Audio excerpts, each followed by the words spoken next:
You can't get from here to there unless you know where here is and there is, right? If you have a GPS system in your car, all you have to do is type in the address. It knows where you are from the satellites in the sky, and it plots a course. Your brain works the same way. The problem is, according to the research, less than 10% of Americans have written measurable goals for the year.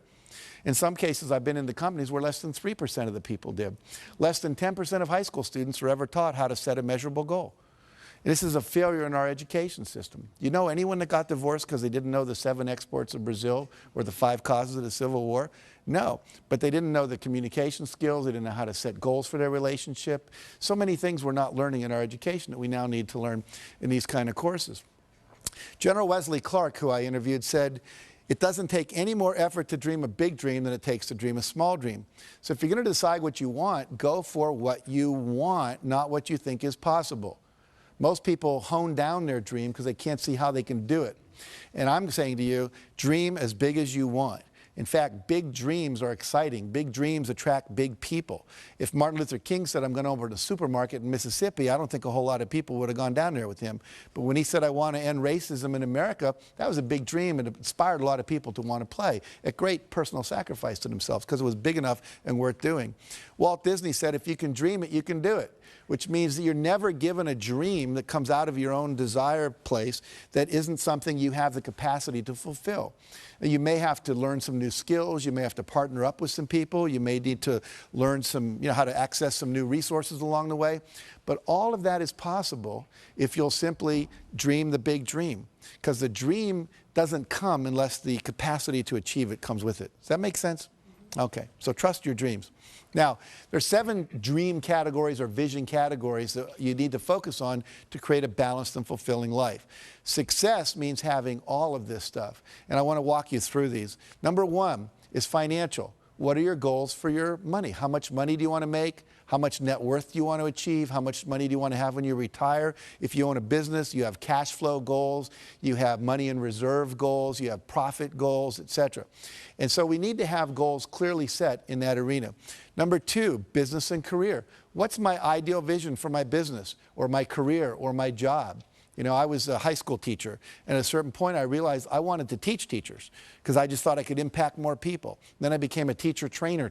I trained people how to train teachers. And now I'm teaching, on television around the world. So it kept growing. The goal changed, but it was always like, what is it that I want to be doing with my life in relation to my business and career? Number 3, fun time and recreation goals. One year our fun time goals, my wife and I, was learn salsa dancing. This past 2 years I've been learning to play the piano. My goal is to play Jesu Joy of Man's Desiring as well as Bach could have played it when he wrote it. I'm not there yet, but I'm working on it. And so, 1 year was to go to the Eiffel Tower. We took our kids and we walked up as far as they let you walk, which is about 2/3 of the way up there. Number 4, health and fitness goals. These are things like weight you want to achieve, cholesterol levels. Maybe you want to run a 10K or a marathon. There's just so many possibilities in that arena. Maybe you want to, have your waist come in by a couple inches. You want to grow some hair back. There's just a number of things you can decide about in that arena of health and fitness. Number 5, relationships. What would your ideal relationships look like? One year I decided I didn't have enough male friends. So I created this thing called Boys Day Out. I'd read this article about Kenny Rogers, the singer, and he brought all these athletes down to his ranch in Virginia, and they would spend a week playing all these different games, tennis and soccer and basketball, and I thought, well, I can't do that, but a day a month would be cool. So I asked a bunch of guys that had control of their schedule, lawyers and psychiatrists and people like that, and we created this day, and we would do guy things. We'd pitch pennies, throw baseball cards, play soccer, go to the racetrack, do ice hockey, broom ball. You name it, we attempted to do it. And it was really a lot of fun. And all of a sudden, I had the guy energy that I needed in my life. Instead of just complaining about not having it, I said, what's my goal? I want this many men friends, and I set out to create it. Number 6 is personal. And this is just things you want to do because you want to do them. You want to write a letter and get it published in the newspaper. You always wanted to act in a play, just because you thought it'd be cool, or record a song. Or this could be where your personal growth goals, your spiritual growth goals are.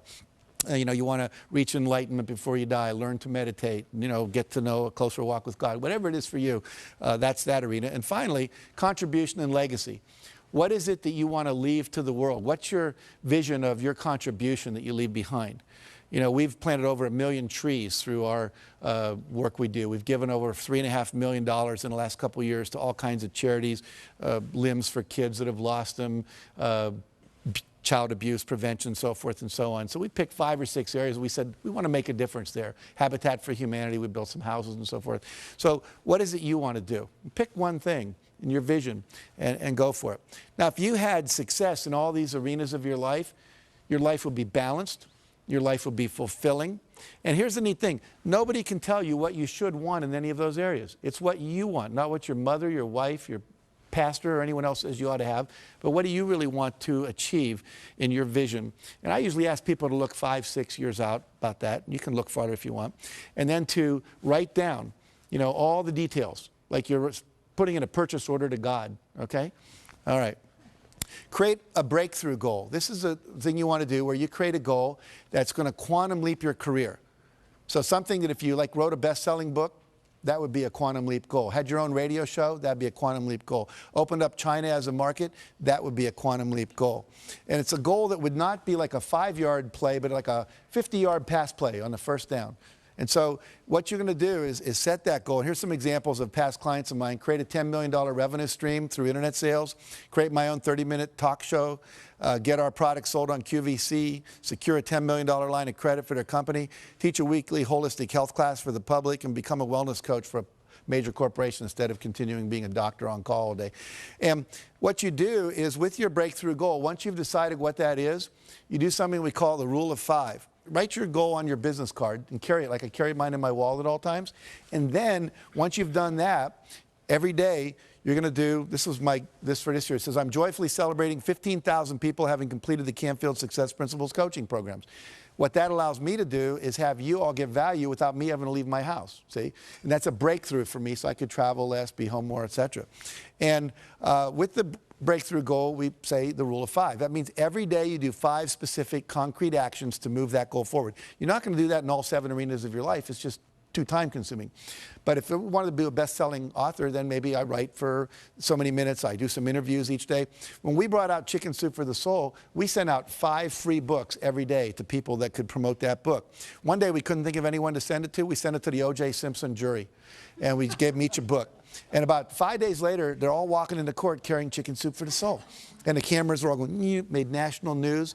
And so if you just do something every day toward that goal, there's something called the law of probabilities, which says the more things you try, the more likely one of them will work. They may not all work, but if you only try 2 things, the law of probabilities is not on your side. Try 100 things, one of them is likely to hit. Does that make sense?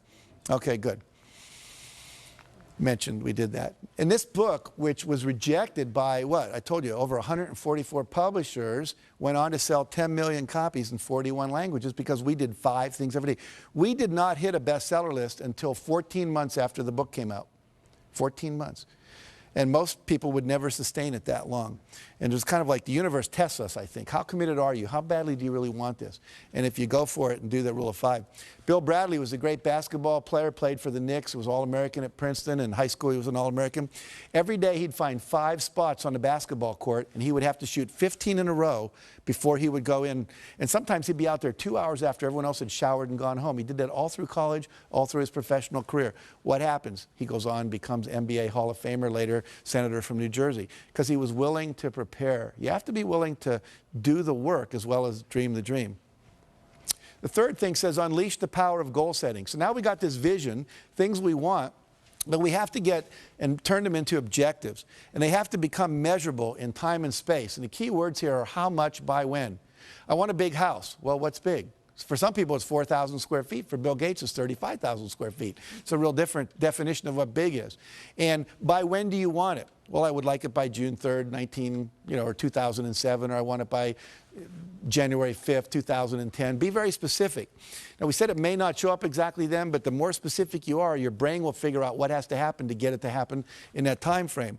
So here a person says, I'd like to increase my income. They're better off if they say, I will earn $200,000 by 5 p.m. December 31st.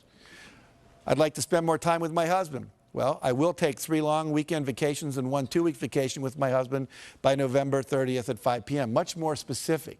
Now the brain knows what to do, okay? I'd like to spend more time with my wife. I'll take ballroom dancing lessons with my wife for 12 weeks from September 21st to December 21st. As soon as we get specific, there's a part of your brain that starts calculating what to do. If you call a travel agent and say, want to go on a trip, what's the first thing they ask you? Where do you want to go, and when do you want to go there? And until you tell them that, you're stuck. And your brain works the exact same way, that little GPS system. I'm going to lose weight and get fit. Needs to be, I'll weigh 190 pounds or 140 pounds by a certain date. Make sense? Again, less than 10% of Americans do this. And guess what? 10% of Americans own 90% of America. And guess what? They're the same people because they're clear about what they wanted, clear intention. All right. Next area is images. We now know that your body cannot tell the difference between a real event and an imagined event. Okay? If I were to have you close your eyes and imagine you were standing in the middle of a very small terrace on top of the tallest skyscraper in the world, you'd start to have queasy stomach and your hands would sweat because your body would really think it was there, even though you were safe in this room. Now, we can use that principle to our advantage to create success by using this power of visualization. And here's an example. One basketball team at Ohio State University, they took and they said, we want 1/3 of you, they all had equal foul shooting records, to not touch a basketball for 30 days. The other third, we want you to go out and practice basketball every day for a minimum of a half hour, preferably an hour, shooting foul shots for 30 days. And the third group, they said, we just want you to close your eyes and visualize shooting foul shots. Don't touch a basketball for 30 days. And guess what? First group, as you'd imagine, showed no improvement. Second group, practicing for 30 days, they get 24% improvement. And the third group that only did it in their mind got 23% improvement when they brought them back to the court and had them practice. So what happens here? I wish there would have been a fourth group, right? Practice and visualize. We'd have probably got up in the 30 or 40% improvement level. But what this tells us is simply by visualizing your goal is already completed, by seeing it nothing but net every time, the body starts to respond and adjust itself to create the result. So one of the great success techniques is people that are super successful are often called visionaries, and the reason is they close their eyes and they see the future. You create your future by envisioning it. Okay? And I recommend you do that every day at least twice, once in the morning when you get up and once before you go to bed. They did a study at NASA where they took astronauts and they had them wear concave lens goggles, which meant you see the world upside down. Imagine trying to negotiate relationship with me and I'm hanging from the ceiling and my right's my left. It'd be pretty complicated. These goggles had no peripheral vision and they had to wear them 24 hours a day for 30 days. What they were expecting was to see if they'd get nauseous, become hostile, lose sleep, to see how they'd handle disorientation in outer space. What they hadn't predicted was that about 25 to 30 days into it, every one of the astronauts, their brain flipped the image right side up again. They're still getting upside down input, but they created new neural pathways. And they came out of this, the psychologists came up with something they call a 30-day principle. And what the 30-day principle says is that if you want to change a behavior, change a habit, anything at all, you must, in fact, do it for 30 days, uninterrupted. Because they tried a subsequent experiment where they had half the astronauts take their goggles off on day 15, keep them off for 1 day, put them back on again. Took another 25 to 30 days before they flipped them right side up again. So we know that it's current, contiguous, everyday repetition. This is why most New Year's resolutions don't work. It's why most corporate change programs don't work. It's why most of our school programs don't work. There's not that 30-day uninterrupted. This is why basic training in the Marine Corps does work, because they got you down there for 6 weeks and they're not letting you out of their sights and you're in a context that's held tight for that 6-week period. So if you want to visualize, your goal is already achieved, minimum of 30 days. That make sense? Okay, good. Let's see here. I'm going to skip over that real quick and get to this. Now, the reason this works, where your vision becomes real when you visualize what it is you want, is there's two things that go on in your brain. You have a vision of what you want, you have the current reality they don't match. Okay? And what we want to do is purposely create that. It's what advertisers do. Imagine yourself in the new car. It's like the guy getting out of the Lexus we talked about earlier, getting in his old car. The vision of what's possible no longer matches the reality, and that creates a little dissonance or structural tension in the head, which we call motivation, which says, I want that. Until we had that, there was no motivation to do anything different. Any of you women ever experienced visiting a friend with a new kitchen, and then you come home to your old kitchen, and they've got all the new granite and the new appliances and everything's cool? Your kitchen was fine until then. So we want to purposely do that to your brain to motivate you. So you vision the thing you want, your goals and your vision. You hold that in your mind every day for about 10 minutes in the morning, 10 minutes at night.